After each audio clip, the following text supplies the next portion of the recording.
하나님 말씀 고린도전서 11장 23절로 32절 말씀까지 보겠습니다.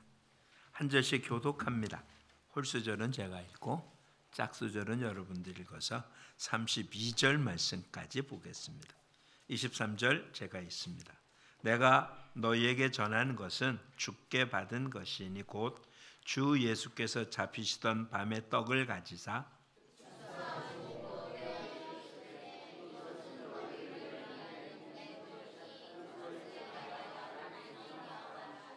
식후에 또한 그와 같이 잔을 가지시고 이르시되 이 잔은 내 피로 세운 새 언약이니 이것을 행하여 마실 때마다 나를 기념하라 하셨으니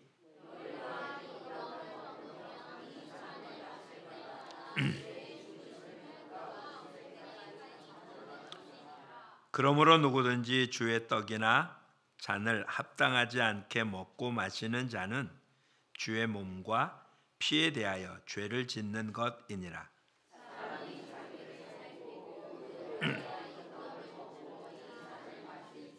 주의 몸을 분별하지 못하고 먹고 마시는 자는 자기의 죄를 먹고 마시는 것이니라.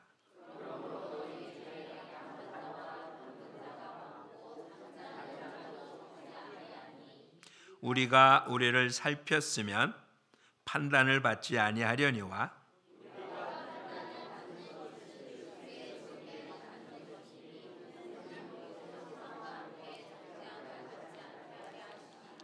아멘. 보면 매번 하기에 식상해 보입니다. 근데 자꾸 잊어버립니다. 우리 일상생활이 영적인 싸움의 연속이라는 것을 종종 잊어버립니다. 편안함 속에 있기 때문에, 큰 문제가 없기 때문에 괜찮을 거라고 생각하지만 실상은 사단은 결코 한시도 가만히 있을 데가 없이 우리를 유혹하고 우리를 쓰러뜨리려고 온갖 괴계를 꾸미고 있기 때문에 정신을 바짝 차려야 합니다. 말씀이 우리에게, 하나님이 우리에게 은혜를 주는 수단은 과연 무엇일까? 교회에서는 신학을 통해서 하나님이 우리에게 은혜를 주는 수단을 두 가지로 설명합니다. 그 중에 하나가 하나님 말씀입니다. 즉 주님은 우리에게 말씀을 통해서 은혜를 베푸시죠. 하나님 말씀이 아니면 우리는 하나님이 어떤 분인지, 하나님이 뭐라고 말씀하셨는지, 하나님 무엇을 원하는지, 무엇을 싫어하는지 알 수 있는 방법이 없죠. 특별히 우리에게 은혜를 베풀 때도 다른 수단으로 한다면 알아들을 수가 없겠지만 말씀의 수단을 통해서 우리에게 들려주기 때문에 우리는 말씀이 하나님으로부터 은혜를 받는 유일한 통로, 유일한 수단입니다. 여기에 교회는 한 가지를 덧붙여서 이렇게 성찬식, 성례식이 눈에 보이는 하나님 우리에게 은혜를 주는 그러한 표시로 그렇게 지난 역사 가운데 계속 이루어져 왔습니다. 종교개혁 이전에 그리고 지금까지도 이어지는 천주교에서는 그것 말고도 여러 모습, 미사라고 표현되죠. 예배 7가지 성례를 통해서 은혜를 입는다라고 표현하지만 성경에 기록도 있지 않기 때문에 우리는 그것을 따를 수는 없습니다. 초대교회는 우리와 같이 이렇게 1년에 몇 차례 성찬식을 한 게 아니라 모일 때마다 성찬식을 했습니다. 이 성찬식 특별한 이러한 예식으로 모습이 아니라 예배가 마쳐지면 함께 식사를 나누는 것조차도 성찬의 의미를 가졌어요. 왜? 이와 같은 모습이라기보다 정말 제일 처음의 모습은 이렇게 단단한 의식이 아니라 우리가 잘 알듯이 잡히시기 전날 밤 온 제자들과 함께 식사를 나눴던 것이 그래서 최후의 만찬이라고 표현되잖아요. 많이 성화로 본 실제로 그런 모습은 아니었을 거예요. 왜? 유대인들은 앉아서 식사를 하지 않거든요. 성경에 보면 식사한다고 할 때 항상 나뇌 주가 기록돼 이렇게 옆에 기웃하게 누워서 다른 사람 계속 겹쳐서 누워있는 상태고 또 그 그림에 보듯이 무슨 뭐 TV 촬영을 합니까? 한쪽에만 쭉 앉아서 식사하진 않았을 거 아니에요. 그렇죠? 테이블 탁자가 있다면 둥그렇게 둘러 앉아서 식사를 했겠죠. 어떻게 한쪽에만 쭉 누가 사진 촬영하려고 그렇게 했겠습니까? 그것은 그냥 그려진 그림이고 상상으로 그려진 그림이기에 그렇지 실상은 그러진 않을 겁니다. 만약에 그렇게 했다면 누군가가 계속 시중을 들어야만 돼요. 왜냐하면 아까 얘기한 것처럼 똑바로 앉아서라면 두 손을 사용할 수 있지만 다 귀성에 누워있기 때문에 아주 가까운 자기 앞에 있는 것 이외에는 먹을 방법이 없어서 누군가가 시중을 들지 않으면 안 되는데 그 예수님 제자들 누가 시중 들고 하는 사람 없이 한 걸 보면 그냥 빙 둘러서 식사했다고 봐야 맞을 겁니다. 그것이 처음의 모습이었잖아요. 그때 주님께서 떡을 떼주면서 이것이 너희를 위한 내 몸이다. 식사 후에 포도주를 주시면서 내 언약의 피다. 그것을 기념하라 라고 했기에 모일 때마다 그렇게 했고 그것이 그냥 조그만 떡덩어리 조그만 잔 이렇게 조그만 잔 하나의 포도주나 포도즙이 아닌 그날 식사 자체를 왜냐하면 그들의 주식이 빵이었잖아요. 우리처럼 뭐 특별하게 이날을 위해서 성찬식을 위해서 떡이나 혹은 빵을 준비한 게 아니라 그들은 주식 자체가 식사였었으니까 빵이었으니까 빵을 나누고 그리고 그들은 석회수물이기 때문에 생수를 마실 수 없는 지역이었기 때문에 그 식사 때는 음료수를 대신한 포도주를 먹었어요. 이 포도주가 진짜 술이라는 개념보다 함께 먹어야 될 모습이라 이러한 성찬식이 아니더라도 일반 식사 때도 똑같이 빵과 포도주를 마시는 그들이었습니다. 그것이 모일 때마다 움직였던 모습. 근데 오늘 고린도서 15장에는 그와 같은 모임이 지속되는 가운데 고린도 교회에 문제가 생긴 거예요. 뭐냐면 부유한 사람은 많이 싸갖고 왔고 가난한 사람은 못 싸갖고 왔는데 부유한 사람들 미리 싸운 사람 미리 먹고 포도주도 먹고 이렇게 했는데 가난한 사람은 못 먹어서 그 안에 층이 생기게 된 거예요. 오늘 우리가 읽은 본문 그 앞에 이렇게 이야기하고 있는 것을 봅니다. 20절 말씀서부터 보세요. 20절 너희가 함께 모여서 주의 만찬을 먹을 수 없으니 왜 그러냐면 각각 자기의 만찬을 먼저 갖다 먹음으로 어떤 사람은 시장하고 어떤 사람은 취함이라. 한 몸으로 함께 움직이는 게 아니라 가지고 온 사람들은 먹고 취하고 없는 사람은 배고프고 마실 집이 없어서 너희들 먹을 곳이 없어서 교회 와서 먹었냐라고 얘기하면서 이 식사 자체 이 만찬 자체가 어떤 의미인지를 설명해 주고 있는 것입니다. 그러고 나면 이제 우리는 이것과 조금 다른 모습이 우리는 돼야 되지 않겠어요? 이들은 이와 같은 식사 때마다 주님과 함께하는 교제의 식탁이라고 이해가 되죠. 왜냐하면 빵과 포도주를 항상 매 끼마다 그렇게 먹었으니까. 근데 우리는 특별하게 이렇게 교회에서 성찬식을 한다고 할 때만 이와 같이 되어지잖아요. 근데 조금만 생각을 바꾼다면 우리의 식탁도 누구 하는 식탁이 되면 주님과 함께하는 식탁이 되면 주의 만찬이죠. 그렇죠? 매 식사가. 그렇다면 우리 모두는 예배를 드리고 주의 만찬에 참여하지 않는다면 그건 뭔가 앞뒤 말이 맞지 않는 거 아니에요? 요한계시록 3장 20절 뭐라고 기록했는지 여러분 다 기억합니다. 볼지어다 내가 문 밖에 서서 두드리노니 누구든지 내 음성을 듣고 문을 열면 내가 들어가 그와 더불어 먹고 그는 나와 더불어 먹으리라. 주님과 함께 한다는 게 뭐라고요? 주님과 함께 먹고 마시는 거라고요. 그렇다면 주의 형제들이 함께 모이면 뭐가 꼭 있어야 됩니까? 먹고 마시는 게 있어야 되는 거예요. 그게 가정이잖아요. 집에서 모였다면 때 되면 먹고 마시는 게 있어야지, 때 됐는데도 먹고 마시지 않는다면 그게 무슨 가정의 모습이겠어요? 우리 모두 그리스도 안에서 한 가정입니다.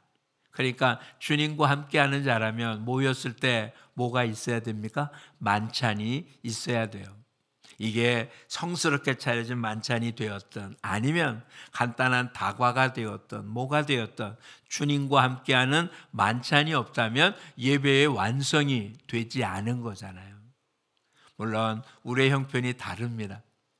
집에 식구들이 있기 때문에 여러 가지 모습이 다를 수 있습니다. 그런데 과연 그것이 그런 문제일까요? 주님과 함께하는 만찬보다 더 중요한 만찬이 세상에 존재할 수 있을까요?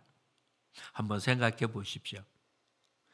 우리 모두가 대통령과 함께하는 만찬에 초대받았습니다.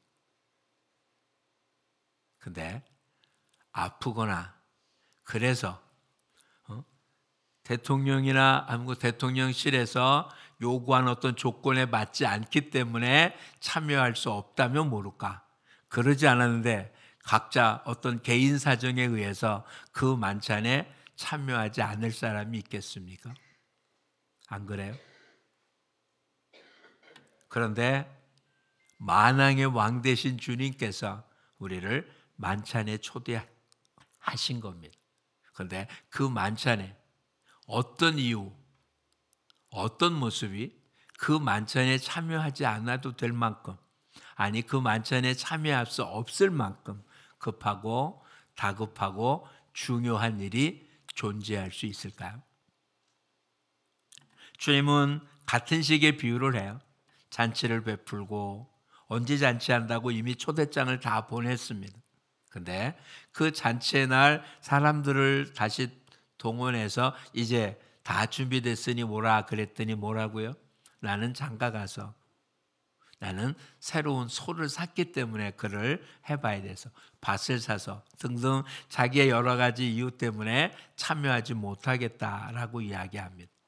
그랬더니 주인이 뭐라고요? 가서 길거리에서 누구든지 다 해서 잔치를 채워놔라. 다 채우죠. 그런데 또 문제가 하나 생겨요. 예복을 입지 않은 자가 있어서 그는 쫓아냅니다. 주님 우리를 잔치에 참여한 거거든요. 오늘 우리들이 하는 잔치잖아요. 자, 그렇다면 은혜 받는 수단이 뭐라고 했습니까? 말씀을 듣는 것이 은혜 받는 수단이에요. 귀한 잔치죠. 두 번째 수단이 뭐라고요? 만찬이에요. 성만찬, 성예식이잖아요. 이건 예식이니까 아주 작은, 아주 조그만 떡조각이나 빵조각, 아주 조금의 포도즙이나 포도주스를 합니다. 그런데 원래대로 한다면 이 만찬은 당연히 이 정도가 아니라 뭐가 돼야 됩니까? 식탁이 만찬이잖아요. 그렇죠? 우리에게는 포도즙이 우리의 일상생활의 음료가 아니기 때문에 좀 거리가 있긴 하지만 어쨌든 만찬이잖아요. 그 자체가 뭐를 받는 수단이라고요? 은혜를 받는 수단인 거예요. 이제 우리 모두는 이 은혜 받는 수단을 놓치지 않는 우리 모두가 되기를 축복합니다. 말씀을 듣는 것으로 끝나는 게 아닌 거예요. 더군다나 이 만찬은 이게 조금의 모습이 아니라 이게 보면은 먹고 어떤 사람은 배고프고 이게 문제가 생겼잖아요. 즉 이거는 육신의 양식 자체를 의미했다고요. 여기에 주님께서 한 가지를 더 기념하신 거죠. 자, 오늘 우리가 본 본문을 한번 잘 보자고요. 24절을 보겠습니다. 축사하시고 23절한테 떡을 가지사, 빵이겠죠. 그렇죠? 축사하시고 떼어 이르시되. 지금 어떤 자리입니까? 만찬 자리예요. 식사를 하고 있는 중입니다. 다 같이 떡을 먹고 빵을 먹고 6월절이었으니까 6월절 어린 양인 고기도 먹는 자리예요. 그렇죠? 고기도 먹고 있습니다. 근데 그중에 빵을 들어서 빵 일부를 떠서 제자들에게 주면서 뭐라고 표현했다고요? 이것이 너희를 위한 내 몸이다. 그러니까 어떻게 보면 이 주님이 기념하라고 하는 기념은 언제입니까? 지금 식사를 계속 하고 있는 도중에, 아니면 식사가 끝날 수도 있어요. 나중에는 식사 후에 잔을 줬다고 했잖아요. 식사는 도중에 그들이 주식으로 먹고 있었던, 아직 계속 먹었던 빵이잖아요. 이 빵은 처음부터 마지막까지 계속 먹습니다. 고기도 먹을 때 같이 먹고. 근데 그때 주님이 떡 한 조각을 집어서 띄워주면서 이것이 내 몸이다 한 거란 말이죠. 즉 식사 자리에서 일부를 띄워주면서 이것이 내 몸이다. 이걸 먹으며 나를 기념하라. 뭘 기념합니까? 나를 위하여 십자가에서 죽으신 예수님을 기념하는 거죠. 우리의 일상생활 속에서도, 저도 그렇게 하지 못했지만 이제 한번 생각해 보자고요. 그냥 우리의 식탁의 자리에서 함께 먹을 때도 음식 자체가 주님이 내게 준 생명의 일부가 되는 거죠. 그렇지 않아요? 여기에서 사용한 떡은 아주 조금이 띄워줬으니까 얼마나 띄워줬겠어요. 그렇죠? 아주 조금을 띄워줬습니다. 그것 갖고 양식이 되는 건 아니지만 이미 그 떡은 내가 양식으로 먹었던 떡이잖아요. 우리의 삶 속에 이미 쓰고 있는 거잖아요. 그 양식이 없으면 우리는 이 땅을 살아갈 방법이 없죠. 사람이 떡 없이는 못 살잖아요. 빵 없이는 못 살죠. 이들의 표현대로 한다면. 그런데 그 빵 자체가 어떤 거였다고요? 그 중에 일부, 그게 주님이 우리를 위한 몸입니까? 아니잖아요. 그동안 먹었던 모든 빵이 뭐가 되는 겁니까? 우리를 위한 예수님의 몸인 거예요. 즉 우리가 지금 살아 기동할 수 있는, 몸이 움직일 수 있는 양식의 근원이 뭐였다고요? 우리를 향한 예수님이 흘리신 몸이었던 거잖아요. 요 조그만 떡 조각, 요 조그만 빵 조각 하나 먹으면서가 아니라 내가 지금 살아 움직이는 자체가 요 조그만 의식을 통해서 주님이 내 안에 계시다는 사실을 확인하고 기념하는 거죠. 사도 바울은 뭐라고 표현했습니까? 이제는 내가 사는 것이 아니요 내 안에 그리스도가 산 것이다. 어떻게 살았습니까? 이거를 어느 때 인식합니까? 어떻게 보면 우리의 일상생활 속에 식사 자리에서 내가 지금 주님과 함께하고 있다고, 이제 내 몸이 내 몸이 아니라고. 그렇죠? 내 몸 아니잖아요. 너희를 위한 내 몸. 그렇죠? 나를 위한 예수 그리스도의 몸입니다. 이 몸이 움직일 수 있었던 건 이 음식을 먹음으로 움직이는 건데, 지금 내가 움직이고 있는 건 뭐 때문에 움직인다고요? 예수님의 몸 때문에 움직인다. 이런 이야기잖아요. 그걸 기념하라는 거잖아요. 여러분 모두 여러분의 가정에서 일상의 모습일 뿐만 아니라 이제 믿음의 모임이 모일 때, 여러분 구역이라는 조그만 소구역이 모일 때도 이와 같은 다과가 되었던 뭐가 됐던 나눔으로 한 몸 되어짐을 확인하는 이러한 모습이, 그것이 주님을 기념한다는 사실을 놓치지 말아야 될 겁니다. 왜요? 두세 사람이 주의 이름으로 모인 곳에 누가 계시니까? 주님이 계시잖아요. 그렇죠? 여러분의 식탁에 혼자 먹는 게 아니라 가족이 함께 모인다면 그곳에 예수님이 계신 거잖아요. 그 다음 나는 지금 먹고 있는 게 뭐라고요? 주님이 띄워준 그 한 조각을 먹는 거잖아요. 우리 모두 이런 모습으로 나를 위하여 죽으신 예수님을 기념할 뿐만 아니라 이제 내가 산 것이 아니라 내 안에 그리스도가 산다는 사실을 확인하고 그리스도의 영광을 드리는 우리의 모든 삶이 되기를 축복합니다. 힘들고 어렵고 익숙해지지 않았고, 특별히 코로나로 인하여 우리들의 모임이 수축돼 좁아진 뒤에는 식사의 문제가 여러 가지 모습이 있지만 이제는 회복되어야 할 겁니다. 우리 모두 단순히 말씀의 은혜만이 아닌 실제 삶 속에 요한 1서를 한번 보겠습니다.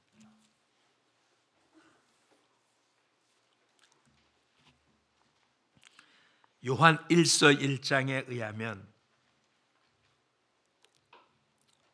3절에 이렇게 기록이 되어집니다. 우리가 보고 들은 바를 너희에게 더 전함은 너희로 우리와 사귐이 있게 하려 함이니 우리의 사귐은 아버지와 그의 아들 예수 그리스도와 더불어 누림이라. 7절을 보겠습니다. 그가 빛 가운데 계신 것 같이 우리도 빛 가운데 행하면 우리가 서로 사귐이 있고 그 아들 예수의 피가 우리를 모든 죄에서 깨끗하게 하실 것이요. 사귐이라는 말이 계속 나옵니다. 하나님께서 성부, 성자, 성령이 삼위일체 사귐이 있었던 것처럼 예수님이 이 땅에 오셔서 우리한테 어떻게 해요? 아버지와 그의 아들 예수 그리스도와 사귐이 있게 하려고. 그렇다면 우리 모두는 뭐가 있어야 된다고요? 사귐이 있어야 되는 거예요. 예배 드릴 때 각자 개체로 예배 드리는 게 아니라 그리스도의 몸이라고 이야기하잖아요. 예수가 몸이고 우리 모두는 그 몸의 지체입니다. 이 지체가 따로따로 움직입니까? 그러면 불구잖아요. 그렇죠? 생각하는 대로 몸이 안 움직인다면 불구잖아요. 이상이 있는 거잖아요. 머리가 생각했는데 몸이 따로따로 움직인다고요? 네. 그러면 뭔가 몸에 이상이 있는 거잖아요. 우린 분명히 한 공동체고 그리스도를 머리로 하는 한 지체들입니다. 그런데 따로따로 움직인다면 한 몸이 아니잖아요. 이제 우리는 말씀을 듣는 이 자리에 함께 있다는 이 정도로 멈추지 말고 이제부터는 정말 식사 후 함께 나누며 우리 모두가 그리스도의 몸이라는 사실을, 내가 그리스도의 몸의 일부라는 사실을, 내가 함께 있지 아니하면 몸이 완성되지 않는다는 사실을. 그렇죠? 우리가 모두 퍼즐 조각이라고 생각해 보십시오. 내가 빠지면 완성이 안 되는 거잖아요. 우리는 다 그리스도의 몸의 일부인데 일부인 우리가 빠지면 그리스도의 몸이 완성이 안 되는 거잖아요. 이런 완성된 몸이 하나하나 점점 더 부흥되어진다는 건 뭡니까? 그런 일부가 점점 커지는 거죠. 몸이 자라듯 이런 퍼즐 조각이 하나씩 더 붙어나가는 게 성장하는 거잖아요. 우리 자신이 커지기도 하고 더 다른 조각들이 붙어지는. 근데 우리가 하나가 안 되는데, 우리가 한 몸이 아닌데 어디서 무엇이 더 커지고 넓어지고 깊어지고 성장할 수 있겠습니까? 이제는 한 몸이라는 사실을 기억하시기 바랍니다. 말씀을 듣는 은혜의 시간만이 아니라 만찬, 교제를 통해서 그리스도의 몸을 이루어가고 그 그리스도의 몸을 기념하는 삶이 되어지기를 축복합니다. 이건 하면 좋겠다가 아닌 거예요. 어찌 보면 이건 당연한 거예요. 왜? 그리스도가 우리 안에 들어와서 원하신 게 뭐라고요?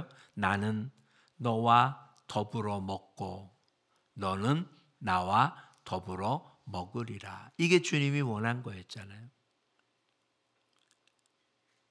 더불어 함께. 그렇죠? 우리는 함께. 우리는 다 다른 사람들입니다. 네, 유일하게 공동 분모가 있어요. 공동 분모. 바로 예수 그리스도의 십자가로 인한 구원이라는 공동 분모가 있어요. 다 다른 모습이지만 그 연결고리로 인해 우리는 다 하나가 될 수 있는 사람들. 그 하나됨을 우리는 또 증명해야 되는 사람들. 그런 이제는 오늘 예배를 통한 요 조그마한 빵 조각 하나와 포도주스 한 잔이 아니라 우리 모두가 한 몸이고 그리스도의 몸된 모습으로 언제나 함께 움직여지는 그래서 누군가가 아프면 우리 다 같이 아파하고, 누군가가 기뻐하면 다 같이 기뻐하고, 누군가가 어려우면 함께 그 문제를 해결하려고 하고, 우리 모두가 한 몸으로 움직여지는 그리스도의 몸된 우리 모두가 되어지기를 축복합니다. 자, 그 다음에 뭐라고 얘기합니까? 자, 25절에 읽어보죠. 식후에 또한 그와 같이 잔을 가지고 이르시되 이 잔은 내 피로 세운 서 언약이니 이것을 향하여 마실 때마다 나를 기념하라 하셨으니. 언제 했다고요? 이제 식후입니다. 식사가 다 끝났어요.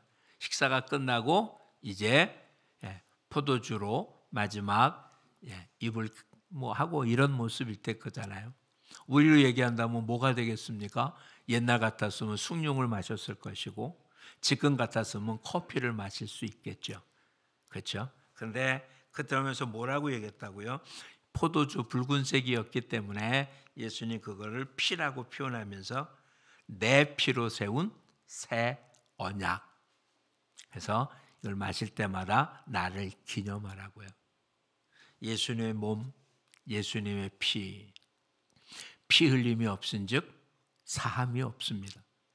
즉 예수님의 피를 흘리심으로 우리에게 구원이라는 놀라운 걸 주신 거잖아요. 그러니 오늘 우리들이 행하는 행위는 아까도 표현한 것처럼 내 몸이 내 몸이 아니고 내 삶이 내 삶이 아닌, 그렇죠? 다시 보면하면 우리는 혈액암에 걸렸어요. 영원히 죽을 수밖에 없는, 이 땅에서는 어떤 방법으로도 고칠 수 없는 그런 영적인 혈액암에 걸려 있는 자들. 이것을 해결할 수 있는 방법이 뭡니까? 요즘에는 조세혈포인가요? 그것을 이식받으면 몸 안에서 새로운 피를 형성하게 만듭니다. 즉 우리는 내 피, 아담의 속성인 피, 이 피는 다 뽑아내고요. 그렇죠? 그리고 그 피가 생성되어지고 있는 아담의 속성, 죄의 속성을 빼버리고 여기에 새 언약, 예수 그리스도 제2의 아담이라고 불려진 그 아담의 피를 수혈받은 거예요. 그냥 모자른 피를 덧입은 게 아니라 아예 우리 몸 안에서 그리스도의 피가 생성되도록 받은 거예요. 그것을 기념하라는 거예요. 나는 이제 그리스도인이라는, 내 안에는 죽을 수밖에 없는 아담의 자손이 아니라 새로운 생명을 가진 제2의 아담, 예수 그리스도의 사람이라는 사실을 기념하고 인식하라는 뜻으로 포도주를 준 거예요. 우리는 그런 존재입니다. 즉 내 안에는 뭐가 흐르고 있다고요? 그리스도의 피가 흐르는 거예요. 아담의 피는 우리 모두를 죽음으로 이끌 수밖에 없었어요. 예수 그리스도의 피가 우리를 생명으로 이끄는 거니까. 근데 문제는 우리 속에는 계속 뭐가 생성됩니까? 죄가 생성되잖아요. 그러니까 우리 안에는 계속 죄를 생성해서 그러니 우리는 그리스도의 피를 계속 인식함으로 죄 문제를 이겨나가야 되는, 회개한다는 게 그런 거잖아요. 이걸 잊으면 우리 안에는 그리스도인이라는 이름은 있는데 그리스도인으로서의 열매는 없는 삶을 살게 되는 거예요. 오늘 본문에 나타나는 대로 오늘 두 번이나 반복해서 뭘 하라고요? 기념하라고요. 나를 기념하라. 그렇죠? 떡을 먹을 때도 뭐라고 했습니까? 내 몸이니 이것을 행하여 나를 기념하라. 잔을 주면서도 뭐라고요? 마실 때마다 나를 기념하라. 그리고 이것은 언제까지 한다고요? 26절. 너희가 이 떡을 먹으며 이 잔을 마실 때마다 주의 죽으심을 그가 오실 때까지 전하는 것이라. 이 떡을 먹고 마신다는 얘기는 실상 뭐 한다는 겁니까? 일상 우리가 사는 거예요. 그렇죠? 떡도 지금 식사하는 도중에 일부를 떼준 거고, 포도주는 언제고 식사가 다 마친 뒤에 준 거잖아요. 즉 주님을 기념한다는 자체는 우리가 이 땅을 살아있어 기동한다는 거예요. 내가 지금 생명을 가지고 기동하는 이유는 먹고 마셨기 때문에 움직일 수 있는 거잖아요. 근데 이게 언제까지라고요? 주님이 오실 때까지. 그러니까 주님이 오실 때까지는 우리한테는 두 가지죠.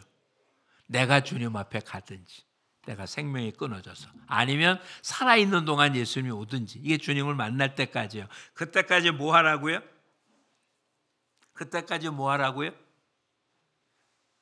전하는 것이라고요. 뭘 전합니까? 예수가 누구라고? 그리스도라고. 예수만이 우리를 생명으로 주실 수 있는 유일한 구세주라고 전하는 것이다. 다시 얘기하면 그리스도인 자체는 주님이 오실 때까지 하는 일이 뭐라고요? 그를 전하는 삶이라고요. 그게 특별한 어떤 생활이 아니라 뭐에서? 먹고 마시는 가장 기본적인 생활 속에서 우리가 해야 되는 게 뭐라고요? 주님을 기념하는 삶을 사는 거예요. 이걸 제대로 하지 못했기 때문에 그다음 뭐라고 합니까? 이걸 하기 위해서는 자기 몸을 살펴야 된답니다. 27절. 그러므로 누구든지 주의 떡이나 잔을 합당하지 않게 먹고 마시는 자는 주의 몸과 피에 대하여 죄를 짓는 거다. 자기를 살피고 난 후에야 이 떡을 먹고 이 잔을 마실지니 주의 몸을 분별하지 못하고 먹고 마시는 자는 자기의 죄를 먹고 마시는 거다. 근데 우리처럼 1년에 몇 차례 성찬식이 아니었잖아요. 초대교회는 어떻게 했다고요? 모일 때마다.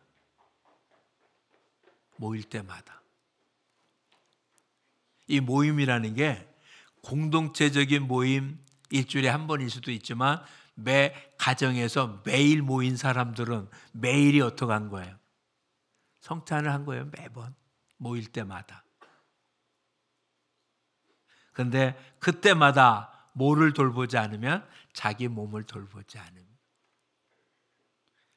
우리식으로 생각하겠습니다. 그냥 우린 식탁 앞에서 부끄럽지 않기를 축복합니다. 왜냐하면 그 식탁 자체가 무엇을 상징하니까요? 주님이 함께함을 상징하니까. 식탁 앞에서 부끄럽지 않으면 우리 인생은 잘 산 겁니다. 그렇죠? 가장 자주 되고 가장 반복되고 가장 우리의 삶 속에 없어서는 아니 되는 요소 앞에 우리가 부끄럽지 않으면, 즉 내가 앉은 식탁이 주님의 몸과 주님의 피라고 생각한다면, 그렇죠? 근데 우리는 이게 쉽게 인식이 안 되는 거예요. 왜? 우리는 빵을 주식으로 안 삼으니까. 우리는 포도주가 주식 가운데 들어있지 않으니까. 이건 아주 특별한 일이 아닌다면 빵과 이것이 아니니까 우리가 밥을 먹으면서 이게 주와 함께하는 만찬이라고 생각해 본 적이 없죠. 여러분만이 아니에요. 저 역시 그랬습니다. 이 말씀을 준비하기 전까지는 저 역시 마찬가지였어요. 이렇게 일주일에 몇 번, 한 년에 몇 번, 아니면 지금도 이 땅에 매 모일 때마다 성찬을 하는 교회도 있습니다. 그래도 모일 때마다 일주일에 한 번 한다고 해도 일상으로의 식탁 같지는 않잖아요. 근데 이제는 우리 그 식탁 앞에서 뭐 하자고요? 그것을 주님과 함께하는 만찬으로 생각하며 사는 우리 모두가 되어지고, 그 만찬에 참여하는 우리의 모습이 늘 깨끗하기를 축복합니다. 그렇게 못하면 어떻게 한다고 하니까 30절, 너무 끔찍한 이야기지만 읽어보겠습니다. 그러므로 너희 중에 약한 자와 병든 자가 많고 잠든 자도 적지 아니하다.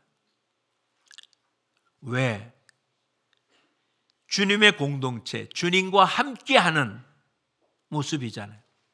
가정이 되었던, 이렇게 우리가 모여있는 믿음의 공동체가 되었던 이런 모습에 왜 약한 자가 있냐, 병든 자가 있냐. 여기 지금 잠자는 자라는 얘기는 죽었다는 이야기예요. 물론 죽음이 언제인지 몰라도 단순히 이때의 죽음이라는 얘기가 보통 사람들이 얘기하는 수명이 있잖아요. 수명. 그보다 일찍 죽은 자를 이야기해요. 90, 100 돼서 돌아가셨는데 억울하다고 할 사람이 있겠어요? 안 그래요? 요즘은 70에 돌아갔다고 해도 참 안타까워하지만 10년, 20년 전만 해도 돌아가셔서 부고장 왔을 때 70에 넘었다고 그러면 뭐 호상이네라고 얘기했었잖아요. 근데 여기 나타난 잠든 자는 그런 의미는 아니었을 거라고요. 다시 표현해 보죠. 강건하기 위해서는 어떻게 하면 됩니까? 주의 만찬에 제대로 참석해서 주님을 기념하면 주님 우리를 어떻게 하신다고요? 강하게 붙잡아 준다는 이야기가 된 거예요. 그런 이제는 일상생활, 여러분의 삶 속의 식탁에서 주님과 함께하는 주의 만찬이 매 끼마다 진행되어지기를 축복합니다. 옛날 여기 오래 신앙생활 하신 분들은 옛날 식사할 때 뭘 띄었습니까? 성미라고 띄었잖아요. 식사할 때 밥하기 전에 쌀을 띄면서 예수님께 드릴 식탁을 빼놨잖아요. 아무것도 아닌 것 같죠. 어떻게 보면 밥하는 그곳에 누가 함께한다는 의미였습니까? 주님이 함께한다는 의미였잖아요. 다시 회복돼야 되지 않겠어요? 그런 생각을 가지고 또한 그 자리에 주님이 함께 있다는 생각을 가진다면 우리의 모습이 얼마나 옷깃을 다시 한번 제대로 잡고 앉아있지 않겠어요? 그리고 한 걸음 더 나가서 이제는 믿음의 공동체가 단순히 예배드리고 말씀 듣는 시간이 아닌 식탁 교제를 통해서 만찬을 함께 나눔으로 주님이 우리에게 사귐이 있게 하려고 했다는 교회 본연의 모습을 이루어 나가면 주님은 우리 모두에게 그것 때문에 빼앗긴 시간, 그것 때문에 빼앗긴 물질, 그것 때문에 빼앗긴 에너지 아니요. 이것이 씨앗이 되어서 30배, 60배, 100배의 결실을 우리에게 허락해 주실 줄 믿습니다. 핑계대지 말자고요. 왜? 우리는 주님이 부른 만찬에 참여하는 자니까요. 조금만 더 오늘 본문이 아닌 마태복음이나 마가복음이나 누가복음에 의하면 주님이 유월절을 어떻게 준비했습니까? 물동이를 지고 가는 여인을 만날 텐데 그 여인에게 준비된 곳을 달라고 하면 그 다락을 줄 텐데 그곳에서 유월절을 준비하라 라고 표현합니다. 누군가가 제공해 주었어요. 누군가가 제공하는 사람이 있고 그 제공을 통하여 준비한 자가 있고 그리고 참여한 자가 있습니다. 우리 모두 이제는 우리 본연의 모습, 주님 앞에 올바로 사귐을 통해서 주님이 함께하는 이제 우리의 삶 자체가 주님을 기념하는 모습이 되어지기를 축복합니다. 사도 바울은 그래서 우리 보고 뭐라고 표현했습니까? 너희는 우리의 그리스도의 편지라고요. 또한 우리를 향해서는 그리스도의 향기라고 표현했습니다. 그게 기념이죠. 이 만찬에 참여함으로 이 성찬식에 참여함으로 이제는 내가 아닌 내 안에 그리스도가 내 삶을 통해서 향기를 나타내고 그리스도가 내 안에서 내 말이 아닌 그리스도의 말을 전함으로 주님이 오실 때까지 그를 증언하고 사는 삶, 그게 우리의 모습입니다. 근데 삶 속에 자꾸 잊어버리잖아요. 그러니 식탁 때마다 기억하게 하고 단순히 식사 기도 정도가 아니라 주님과 함께하는 우리 자신을 아주 정결케 하는 이 식탁을 통하여 내가 힘으로도 또 다음번 식사 시간까지 살아가는 그 기간 동안 부끄럽지 아니하고 주님을 증언하는 삶을 사는 그런 기념비적인 모습이 되도록 애쓴다면 주님은 우리를 결코 약하게 하지 않을 겁니다. 병들게 하지 않을 겁니다. 우리의 사명이 다할 때까지 우리를 잠들게 하지 않을 줄 분명히 믿습니다. 그러니 이제는 주님을 제대로 기념하는 우리 모두가 되기를 축복합니다.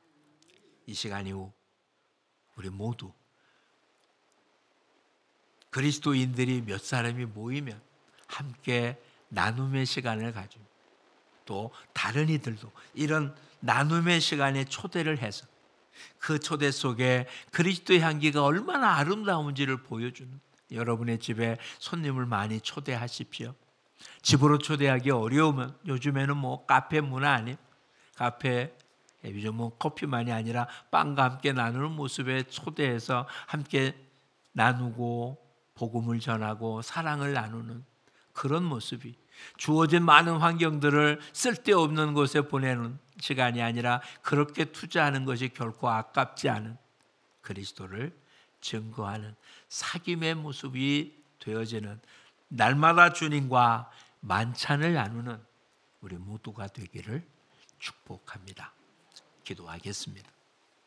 좋으신 아버지 하나님, 고맙고 감사합니다.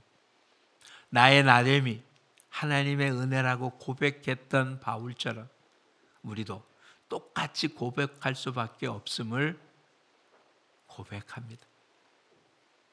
예수 그리스도로 인하여 생명을 얻은 우리들, 이 생명을 유지하는 일은 우리의 일상의 모든 것들을 주님을 기념하는 것 이외에 다른 길이 없음을 바라봅니다.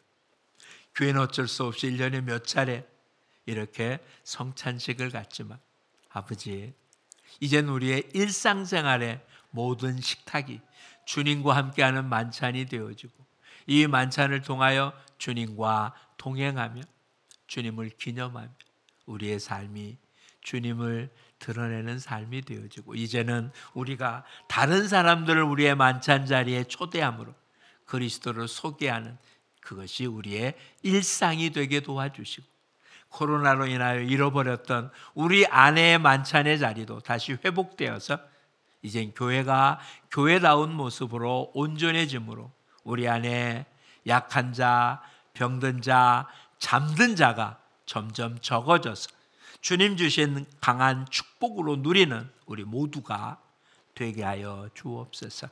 우리를 바라본 사람들이 정말 하나님이 우리와 함께하며 도와준다는 사실을 저들이 인정하고 우리 안에 있는 주님을 만나기를 소망하는 그런 삶이 될 수 있도록 복의 복을 더하여 주옵소서. 예수님 이름으로 기도합니다. 아멘.